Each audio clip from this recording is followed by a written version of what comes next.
The world has moved beyond the unipolar moment. What we're seeing now is multipolarity, multiple centres of power competing over strategic assets.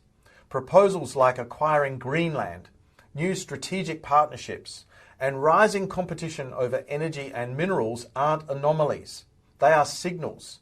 In a multipolar world, energy isn't just a commodity, it is a strategic instrument.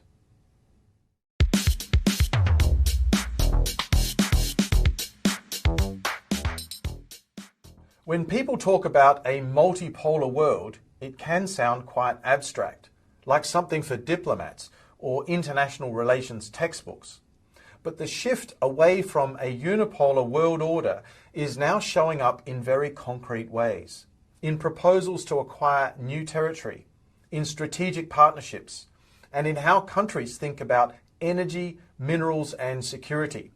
So today, I want to explain what multipolarity actually means, and I'll use Greenland, Canada's new strategic partnership with China, and recent international reactions as real-world examples, and why this shift will increasingly shape global energy markets.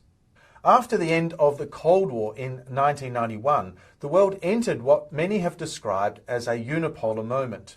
One dominant power emerged, and that was the United States, one primary security provider, and broadly shared assumptions about rules, markets, and institutions. Energy markets during this period reflected that order. Trade routes were relatively open.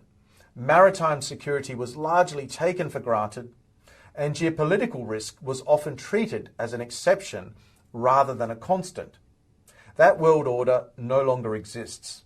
The unipolar moment ended in around 2017. It meant that there were now other major powers in the system, like China, later Russia, and perhaps now also India. Multipolarity does not mean chaos. It means multiple centres of power, each with their own interests, priorities, and red lines.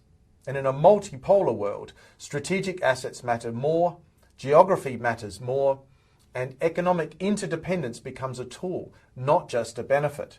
Energy, minerals, and trade routes move from the background to the foreground of geopolitics. The proposal by the United States to acquire Greenland was widely dismissed as eccentric, but strategically the rationale is actually quite visible. Greenland sits astride critical Arctic shipping routes. It has significant mineral potential, and it occupies a key position between North America, Europe, and Asia. Reactions to the proposal were telling. European responses emphasized sovereignty and rules. Russia interpreted it through a security and influence lens, but has effectively supported the European Union. And here is where the real meaning lies. This wasn't one transaction. It was about how strategic geography is being revalued in a multipolar world.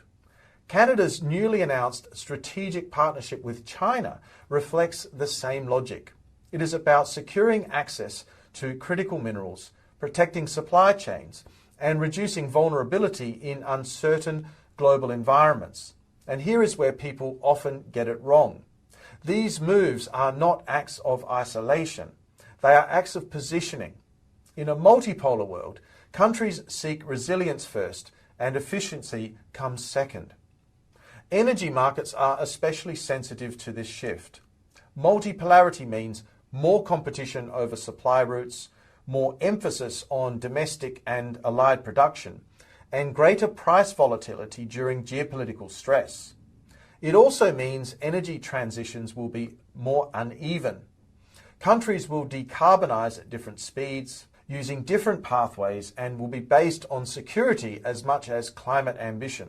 Energy is no longer just a commodity. It is a strategic instrument. The world has moved beyond the unipolar moment. Multipolarity is not coming. It is here. And this is the critical message to viewers. Understanding it is essential to understanding energy markets, trade, and also geopolitical risk in the decade ahead. But what do you think? Please let me know in the comments section below.